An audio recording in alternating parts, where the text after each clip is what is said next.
Hi students, how are you. और कैसी चल रही है आपकी स्टडी? अच्छी तरह करना है, सिस्टमेटिक ऑर्गेनाइज वे में। मैग्नेट तो बड़ा ही अट्रैक्टिव ऑब्जेक्ट, आपने कभी खेले होंगे आप। मैग्नेट बड़ा ही अट्रैक्टिव होता है, जब बच्चे के हाथ में आ जाता है वो बहुत सारी चीज़ों को उससे अट्रैक्ट करता है। या अगर दो मैग्नेट हैं होती हैं तो उनको अट्रैक्शन या रिपल्शन दोनों ही एक्सपीरियंस करता है, ऑब्जर्व करता है। ये आपने भी किया होगा।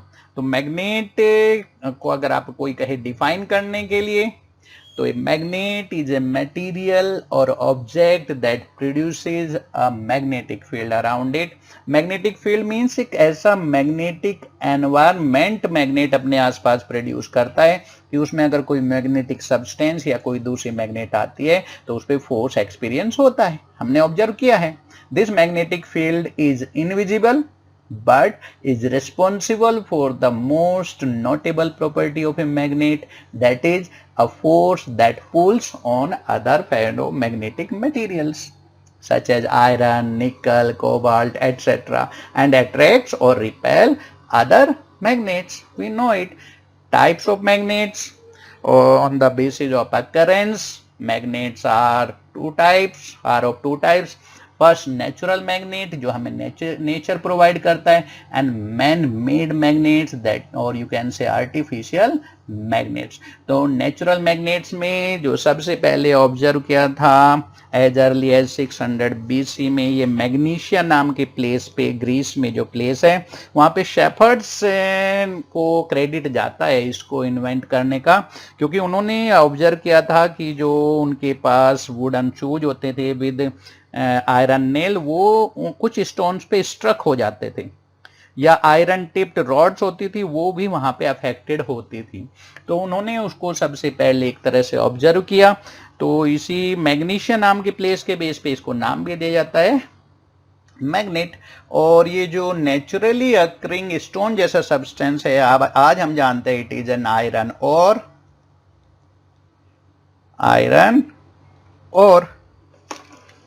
and it is called magnetite.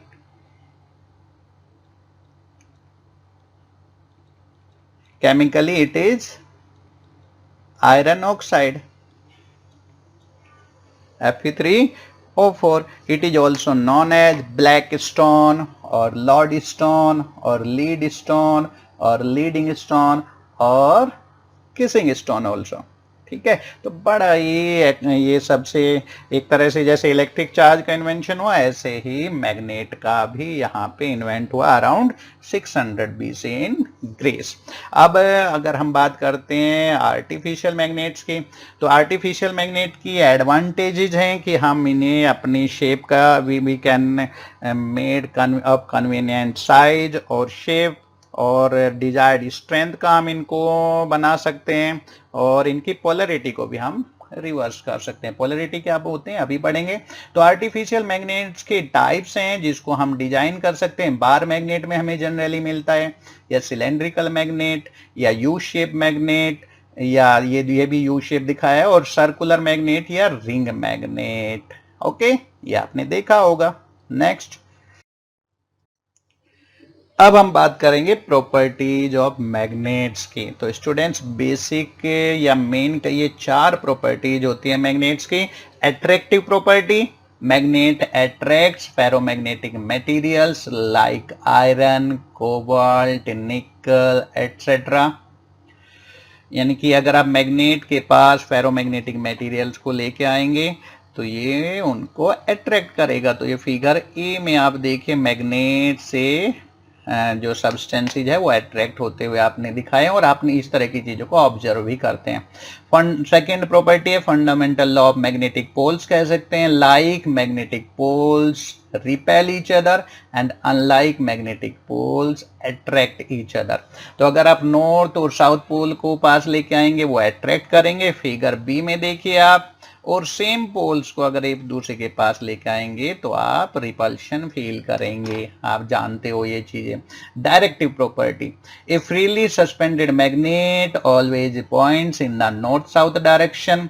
तो अगर एक फ्री मैग्नेट को अगर हम मिड पॉइंट से सस्पेंड करते हैं किसी थ्रेड से, फ्लेक्सिबल थ्रेड से, तो ये हमेशा नॉर्थ साउथ डायरेक्शन में स्टे करता है। It is known as directive property. तो फिगर सी में आप देखिए, और इसकी जो fourth property, magnetic poles exist in pairs. It is very very important और एक्साइटिंग है। Isolated magnetic poles do not exist. Students, अगर एक मैग्नेट के आप जितने चाहे पीस कर लीजिए, हर पीस में एक नॉर्थ पोल और एक साउथ पोल मिलेगा। स्टूडेंट्स, ये फिगर डी में दिखाया है और बड़ा एक्साइटिंग और इंटरेस्टिंग प्रॉपर्टी है ये। If we break a magnet into several pieces we get all of them as smaller dipole magnets. तो वेरी इंटरेस्टिंग, एक्साइटिंग, देखना इन प्रॉपर्टीज को। अब स्टूडेंट्स बात करेंगे हम मैग्नेटिक फील्ड लाइंस की। तो मैग्नेटिक फील्ड लाइंस क्या होती हैं? Magnetic field lines are pictorial representation of magnetic field.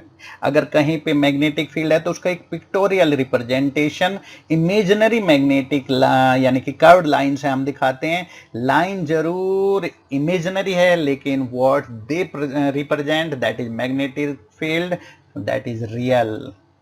तो हम ये एक देखते हैं, अगर आपके पास एक मैग्नेट है, इसके दो पोल्स होते हैं, नॉर्थ पोल और साउथ पोल। तो magnetic field line around the magnet are as shown in figure ए।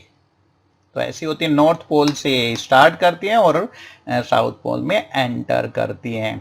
और अगर आपको कहें कि properties of magnetic field lines, तो प्रॉपर्टीज में फर्स्ट प्रॉपर्टी की हम बात करेंगे, the direction of the magnetic field is tangent to the field line at any point in the space. A small compass will point in the direction of the magnetic field line. तो अगर कहीं पे magnetic field line है, किसी P point से magnetic field line pass हो रही है, तो उस पॉइंट पे जब आप टेंजेंट बनाएंगे तो पी पॉइंट पे मैग्नेटिक फील्ड की डायरेक्शन बताएगी वो टेंजेंट। क्लियर है? Second, the strength of the field is proportional to the closeness of the lines. तो जैसे इस डायग्राम में फिगर ए में एंड्स के पास देखिए, किसी एरिया में ज्यादा मैग्नेटिक फील्ड लाइन पास हो रही है, एंड्स के पास किसी इतना एरिया आप यहाँ पे ले लीजिए और इतना एरिया कहीं दूसरी जगह लोगे, तो आप देखेंगे यहाँ पे ज्यादा मैग्नेटिक फील्ड लाइन इस एरिया में से पास हो रही है।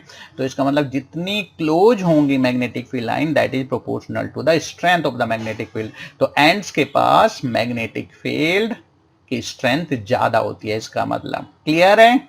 It is exactly proportional to the number of lines per unit area perpendicular to the lines called the areal density. Magnetic field lines can never cross. दो मैग्नेटिक फील्ड लाइन, स्टूडेंट्स ये पूछा जाता है, क्वेश्चन भी आता है कि दो मैग्नेटिक फील्ड लाइन कभी भी एक दूसरे को क्रॉस नहीं करेंगी। दो मैग्नेटिक फील्ड लाइन कभी भी एक दूसरे को क्रॉस नहीं करेंगे, इंटरसेक्ट नहीं करेंगी। क्योंकि अगर वो करती हैं तो मान लीजिए पी पॉइंट पे दो लाइन इंटरसेक्ट करती हैं, तो उस पी पॉइंट पे दो टेंजेंट बनेगी। इसका मतलब दो मैग्नेटिक फील्ड की डायरेक्शन एक ही पॉइंट पे, that is not possible. B2 कह सकते हैं। तो किसी भी एक पॉइंट से दो मैग्नेटिक फील्ड लाइन कभी क्रॉस नहीं करेंगी, क्योंकि अगर वो क्रॉस करती है तो उस पॉइंट पे दो टेंजेंट होंगी, दो मैग्नेटिक फील्ड की डायरेक्शन होंगी, दैट इज नॉट पॉसिबल। तो ये पूछा जाता है आपसे कि मैग्नेटिक फील्ड लाइन क्रॉस क्यों नहीं करती, तो उसका आंसर मैंने बताया, इसको ध्यान से देखना। फोर्थ प्रॉपर्टी है, magnetic field lines are continuous forming closed loops without beginning और एंड। यहां पे जो डायग्राम की अगर हम बात करें तो इस डायग्राम को एक तरह से हमें पूरा करना चाहिए। मैग्नेट के अंदर magnetic field line south to north जाती हैं और साउथ टू नॉर्थ जाती हैं। इसका मतलब मैग्नेट के अंदर मैग्नेटिक फील्ड की डायरेक्शन साउथ टू नॉर्थ होगी, जबकि बाहर किसी भी पॉइंट पे मैग्नेटिक फील्ड की डायरेक्शन नॉर्थ से साउथ की तरफ होती है। क्लियर है? ये देख लीजिए, प्रॉपर्टीज बड़ी इंपॉर्टेंट है, पूछी जाती है, ध्यान से इनको समझ लेना। नेक्स्ट, स्टूडेंट्स, हमने इससे पहले चैप्टर में पढ़ा था कि एक सोलेनॉइड होता है, उसका भी अपना एक मैग्नेटिक फील्ड होता है, और बार मैग्नेट का हमने आज पढ़ा है कि एक मैग्नेटिक फील्ड होता है, मैग्नेटिक फील्ड लाइंस होती है around the bar magnet and also around the solenoid. तो ये दोनों एक दूसरे के इक्विवेलेंट होते हैं, ये आज हमें देखना है कैसे। तो bar magnet as an equivalent solenoid की बात करेंगे। Let the solenoid consist of n turns per unit length. एक सोलेनॉइड है मान लीजिए, और इसमें n टर्न्स है per unit length. Let its length be 2l, ये डायग्राम में दिखाया देखिए, लेंथ 2l है और इसका रेडियस है a, स्मॉल a। देखिए ध्यान से फिगर ए में देखिए, क्लियर है। और we can evaluate the axial field at a point P at a distance r from the center of the solenoid। तो सोलेनॉइड के सेंटर से इसके एक्सिस पे r डिस्टेंस पे हमें मैग्नेटिक फील्ड निकालना है। To do this consider a circular element of thickness dx।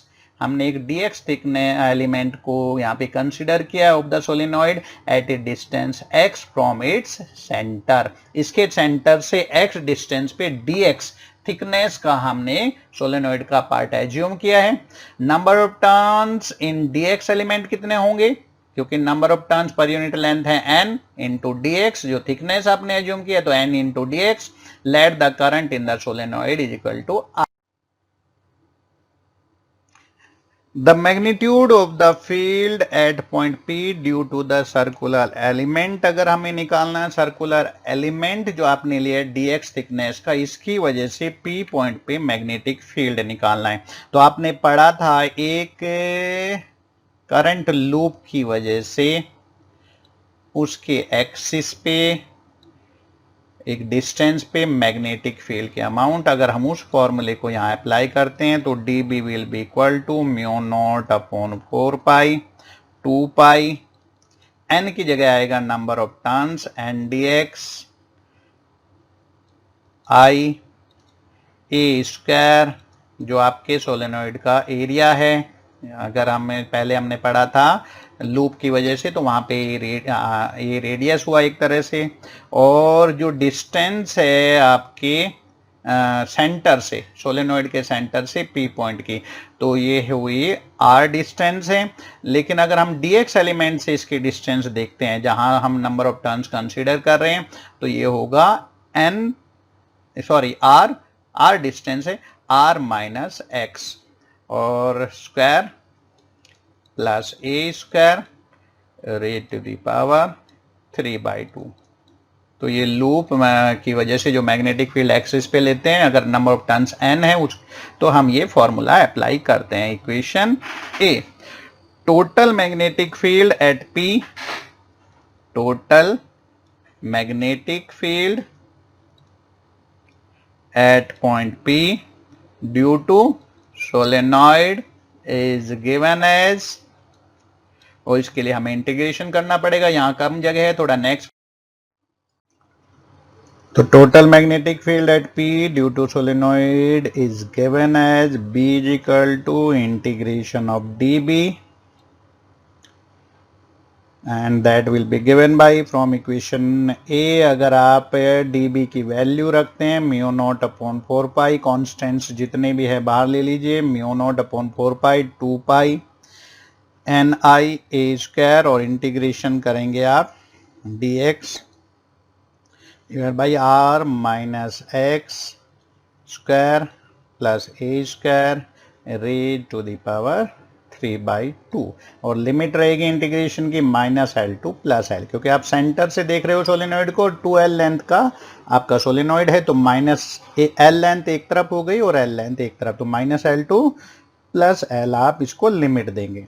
तो इसका अगर हम ये केस लें कि R is very very greater than A, यानी कि जिस पॉइंट पे आप मैग्नेटिक फील्ड निकालना चाहते हैं, it is very very far away from the centre of the solenoid, and also R is very very greater than the size of the solenoid, then in place of R minus x square plus a square raise to the power 3/2।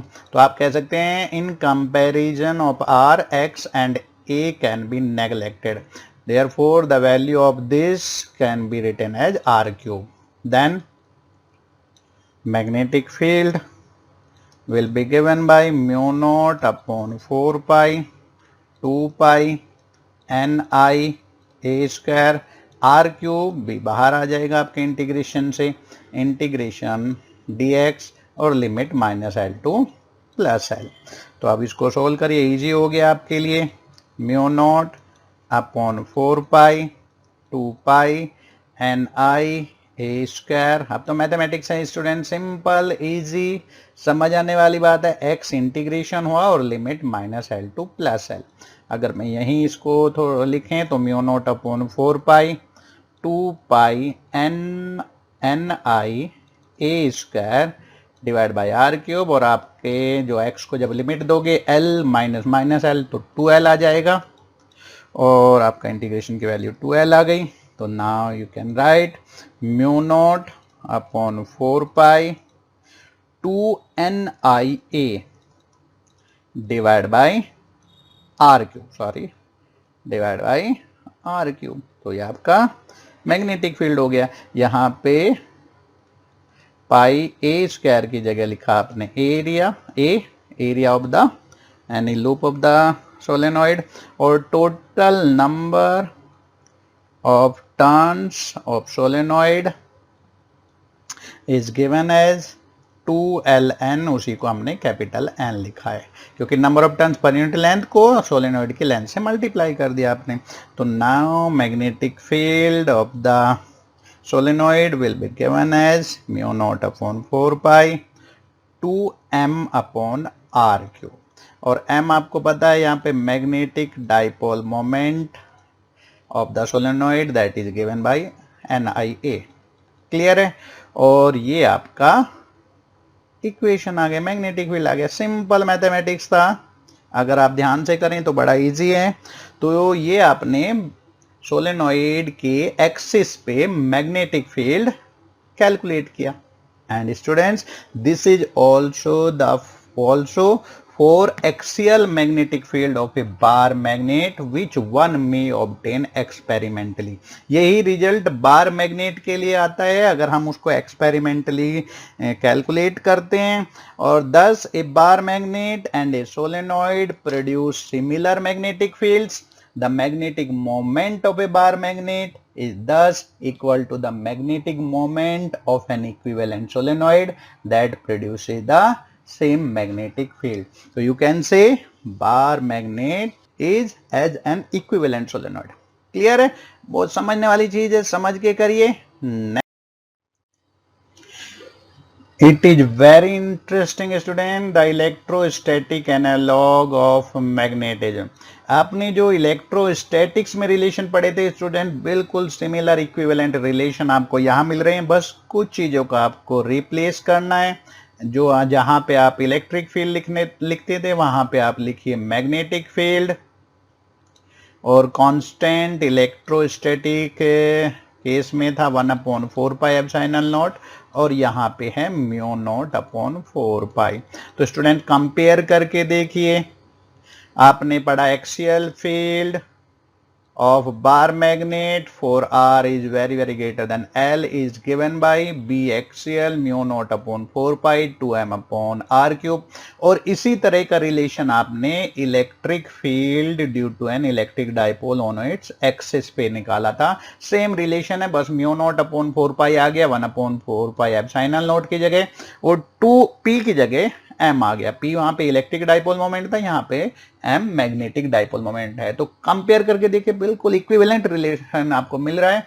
और ऐसे equatorial plane पे magnetic field mu naught upon 4 पाई m upon r cube, और यहाँ पे आता है ऐसे electric field में हमने पढ़ा था E equatorial electric field on equatorial plane किसी भी पॉइंट पे, तो 1/4 pi epsilon naught p upon r cube, और डायरेक्शन भी अपोजिट है दोनों केस में। देखिए आप कंपेयर करके। और अगर सेम r की बात करें तो हम यहाँ देखते हैं b एक्सियल मैग्नीट्यूड में बी इक्वेटोरियल के डबल के बराबर होता है। ऐसे ही इलेक्ट्रिक फील्ड में डाइपोल का जब इलेक्ट्रिक फील्ड एक्सियल लाइन पे डबल होता है उतनी ही डिस्टेंस पे इक्वेटोरियल पॉइंट पे डाइपोल के इलेक्ट्रिक फील्ड के। तो आप कंपेयर करके देखिए, जस्ट बिल्कुल सेम आपको उसी तरह के इक्विवेलेंट रिलेशन मिलते हैं। तो याद करने में भी आसानी है और आप समझ भी सकते हैं। नेक्स्ट, बड़े इंटरेस्टिंग केस पढ़ रहे हैं स्टूडेंट्स। ये हमने इलेक्ट्रोस्टैटिक में मैंने लिख के रखा है, मैं हमने पढ़ा था torque on dipole in external electric field, और ये आपने निकाला था tau is equal to P sine theta या पी क्रॉस ई में अगर हम वेक्टर फॉर्म में लिखते हैं टो इजिकल टू, और potential energy of dipole electric dipole in external electric field u is equal to minus P cos theta या minus P dot E. उसी तरह के रिलेशन स्टूडेंट्स हम यहाँ पे मैग्नेटिक डाइपोल के लिए पढ़ेंगे। The magnetic dipole in uniform magnetic field, very interesting. उसी तरह सेम कॉपी करना है आपको, बस टर्म्स को एनालॉग टर्म्स को लिखना है, और सेम अगर यहाँ पे हम बात कर रहे हैं वहां इलेक्ट्रिक फील्ड लिया था, यहाँ हम मैग्नेटिक फील्ड लेंगे स्टूडेंट्स।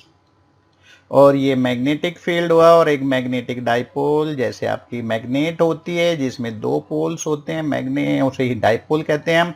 और आपने पढ़ा था करंट कैरिंग लूप भी एक डाइपोल की तरह से बिहेव करता है। तो यहाँ पे अगर पोल स्ट्रेंथ या मैग्नेटिक चार्ज भी कहते हैं हम कई बार, इसको QM से डिनोट करें तो इस पे एक फोर्स लगेगा QMB, मैग्नेटिक फोर्स आपके मैग्नेटिक डाइपोल पे, और इस डायरेक्शन में माइनस QMB, बिकॉज यहाँ पे जो आपकी साउथ पोल की स्ट्रेंथ है that will be minus QM ली जाती है। और समझने के लिए हम इसको बड़े इजीली अगर कंपेयर करें समझ आ जाएगा। और 2a ही अगर आप लेंथ लेते हैं इसकी, और मैग्नेटिक डाइपोल मोमेंट हमेशा आपका यहाँ पे भी, जैसे वहाँ पे electric dipole moment minus charge से प्लस चार्ज की तरफ था, यहाँ पे साउथ पोल से नॉर्थ पोल की डायरेक्शन में होगा। और अगर हम इसी तरह से यहाँ पे भी 2a साइन थीटा दोनों फोर्सेज के बीच में हो जाएगा परपेंडिकुलर डिस्टेंस। तो टॉर्क की अगर बात करें हम, तो torque on magnetic dipole will be equal to either of the force magnetic force into perpendicular distance between their axis of line of action of forces. तो QMB ये आपका फोर्स हुआ, magnitude of either of the force, और 2a sine theta से अगर आप multiply करेंगे QM into 2a को, QM का मतलब यहाँ पे हम मैग्नेटिक चार्ज या पोल स्ट्रेंथ से हम इसे समझ सकते हैं। तो QM इंटू 2a को यहाँ पे हम मैग्नेटिक डाइपोल मोमेंट M से डिनोट करेंगे, और B हुआ magnetic field and sine theta. तो उसी तरह से टॉर्क आ गया आपका M क्रॉस B अगर आप वेक्टर फॉर्म में लिखें। तो आप कंपेयर करके देखिए, सेम इक्विवेलेंट रिलेशन मिल गया आपको। तो इक्वेशन A लिख लीजिए आपको, और इसको इक्वेशन B। अब अगर हम पोटेंशियल एनर्जी की बात करते हैं, डाइपोल की potential energy in magnetic field, तो आपको पता है, आपको मान लीजिए डी थीटा एंगल से, थीटा से theta plus D theta angle तक अगर आपको रोटेट किया आपने डाइपोल को, तो आप एक एक्सटर्नल टॉर्क अप्लाई करेंगे, और एक्सटर्नल टॉर्क आपने अप्लाई किया वो जितना वर्क करेगा डाइपोल पे, वो इसकी मैग्नेटिक पोटेंशियल एनर्जी के फॉर्म में स्टोर हो जाएगा। तो magnetic potential energy of dipole in external magnetic field will be given by work done on dipole, magnetic dipole, to rotate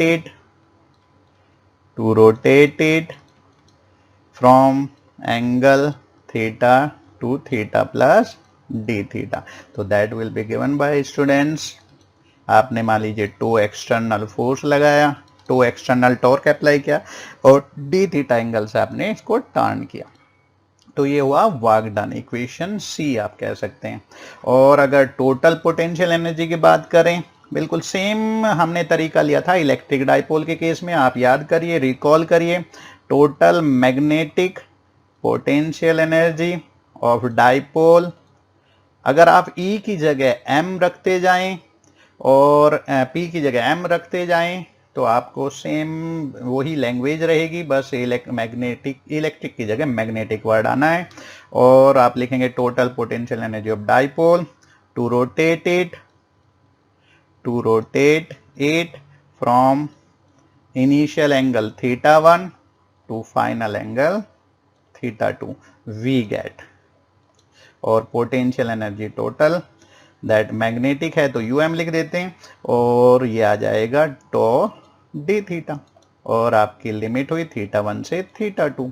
और अगर आप इसका इंटीग्रेशन निकालेंगे θ1 से θ2, टो की वैल्यू आप रखेंगे M B sine theta into d theta, M B आपका बाहर आ जाएगा, इंटीग्रेशन करोगे sine theta d theta, limit θ1 से θ2 तक। तो स्टूडेंट सोल्व करिए, बड़ा इंटरेस्टिंग है। एम बी बाहर आ गया, साइन थीटा का इंटीग्रेशन हुआ कॉस थीटा, लिमिट हुआ θ1 से θ2। तो you will get M B minus M B, क्योंकि यहाँ साइन थीटा का माइनस कोस थीटा आएगा स्टूडेंट्स, कोस θ2 माइनस कोस θ1। तो ये इक्वेशन आपकी आ गई, इक्वेशन मान लीजिए 1 लिखते हैं। तो ये आपका आ गया magnetic potential energy of dipole in external magnetic field. तो सेम रिलेशन आपको वहां पे भी मिला था, आप रिकॉल करिए, देखे जाके। और यहां पे भी हम θ1 जो एंगल है इनिशियल 90 डिग्री लेते हैं, क्योंकि 90 डिग्री पे परपेंडिकुलर पे अगर हम डाइपोल को इन्फिनिटी से लाके रखते हैं मैग्नेटिक फील्ड के अंदर, तो नेटवर्क हमें 0 करना पड़ता है। नेक्स्ट पेज पे हम थोड़ा इसको लिखेंगे आगे। तो if we take θ1 is equal to 90 degree, तो θ1 इनिशियल एंगल वहां पे भी 90 लिया था हमने, तो यहाँ θ1 से 90 डिग्री लेंगे, और जब θ1 की जगह 90 आ जाएगा तो फिर θ2 लिखने की कोई नहीं लिखना है, थीटा लिखेंगे उसकी जगह, देन वी गेट। तो आपका रिलेशन क्या मिलेगा जो आपने इक्वेशन 1 में लिखा, potential energy, magnetic potential energy of dipole will be given by minus M B cos theta minus cos 90। और स्टूडेंट आपको पता है कॉस 90 0 होता है, तो minus M B cos theta U M. और इक्वेशन 2 बना लीजिए, और अगर हम इसी को वेक्टर फॉर्म में भी लिख सकते हैं, माइनस एम डॉट बी, ठीक है, 2a बना लीजिए। तो यही रिलेशन आप याद करिए, आपने इलेक्ट्रोस्टैटिक्स के केस में पीछे पढ़े हैं, वहां पे पोटेंशियल एनर्जी आ जाती है minus P E cos theta, और वेक्टर फॉर्म में माइनस पी डॉट ई। तो उसी तरह के रिलेशन है स्टूडेंट्स, देखिए आप कंपेयर करके देखिए, मजा आ जाएगा, सेम रिलेशन। अगर हम स्पेशल केस की बात करें वो भी हम यहाँ पे कॉपी करेंगे, वहां पे हमने स्पेशल केसेस जो लिए थे वही स्पेशल केसेस अगर आप यहाँ पे लेंगे। फर्स्ट ले सकते हैं स्टूडेंट्स, अगर थीटा की वैल्यू 0 हो, यानी कि अगर आपका मैग्नेटिक डाइपोल मैग्नेटिक फील्ड के पैरेलल हो, magnetic dipole moment magnetic field के पैरेलल हो, then UM will be equal to minus M B, और ये स्टेबल इक्विलिब्रियम की कंडीशन होगी स्टूडेंट्स, क्योंकि यहां पे मिनिमम पोटेंशियल एनर्जी होगी आपके डाइपोल की, मिनिमम पोटेंशियल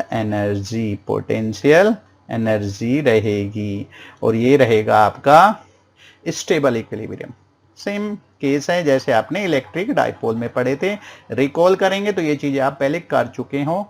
और बस यहाँ पे सेकेंड टर्म, अगर थीटा की वैल्यू 180 डिग्री हो, यानी कि मैग्नेटिक डाइपोल मैग्नेटिक फील्ड के एंटी पैरेलल हो, in that case UM will be equal to आपका मिलेगा plus M B maximum potential energy, और यहां पे आपका डाइपोल रहेगा अनस्टेबल इक्विलिब्रियम में, अनस्टेबल इक्विलिब्रियम।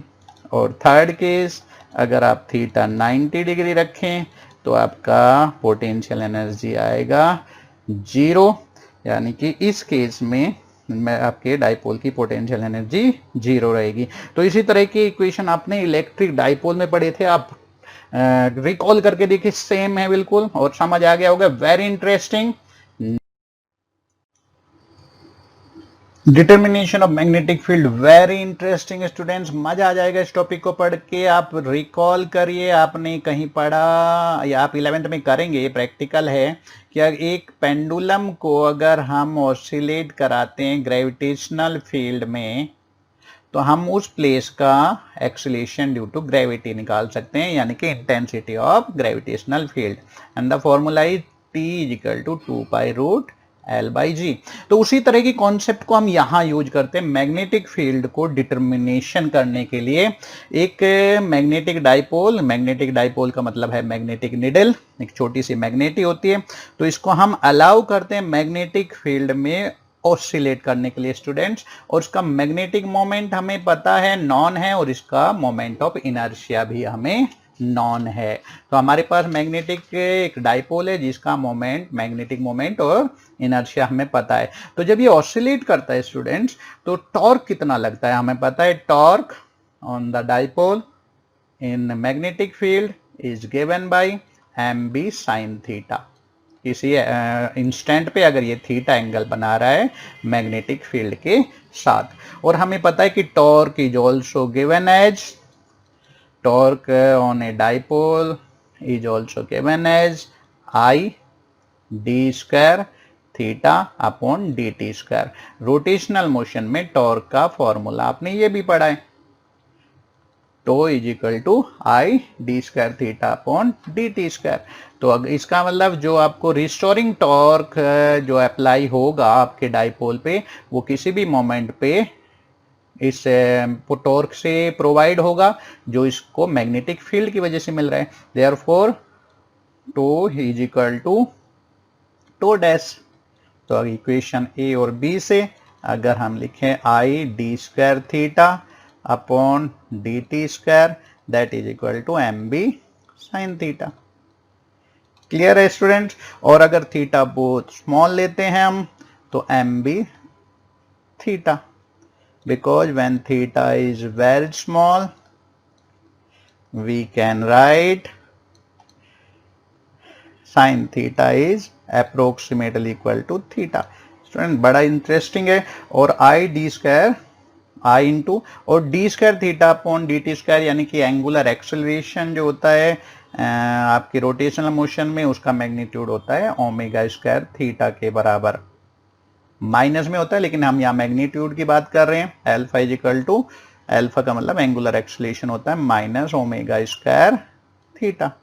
क्लियर है। तो अल्फा यहाँ पे आपने लिखा है D square theta upon D T square.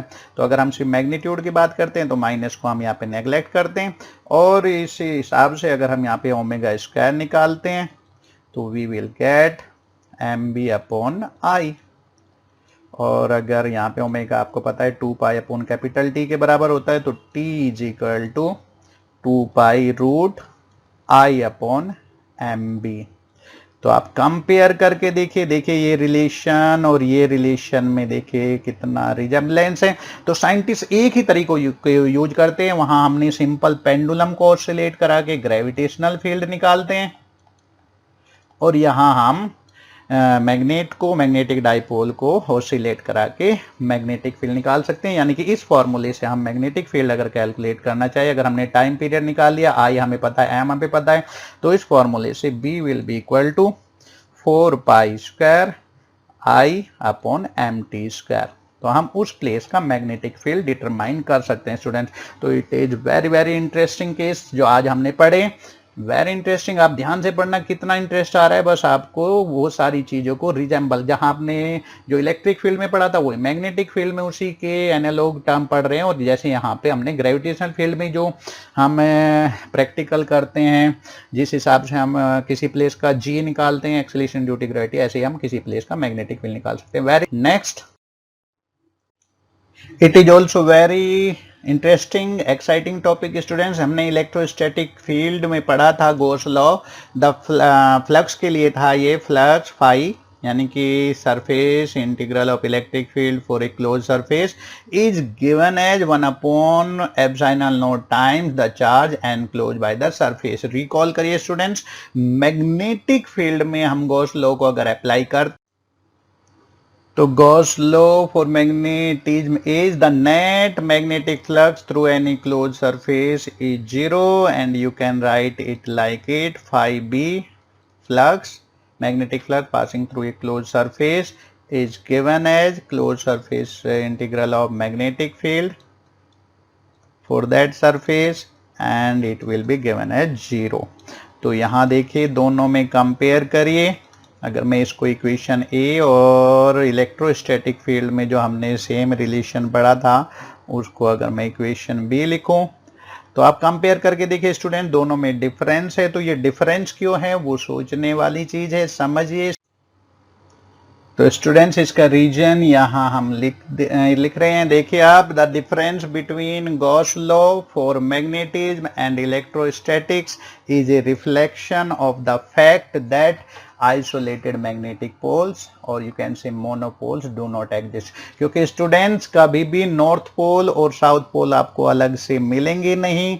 अगर कहीं पे नॉर्थ पोल होगा तो साउथ पोल भी होगा, तो किसी क्लोज सरफेस के अंदर एक डाइपोल ही पॉसिबल है, कोई एक पोल नहीं हो सकता है। इस वजह से राइट साइड में जहां पे आप इलेक्ट्रोस्टैटिक फील्ड में charge enclose by the surface लेते थे, यहाँ पे आप magnetic pole strength enclose by the surface 0 लेंगे। क्योंकि अगर नॉर्थ पोल होगा तो साउथ पोल भी होगा, ये दोनों में से कोई भी अकेला पोल नहीं हो सकता है ना। इंटरेस्टिंग।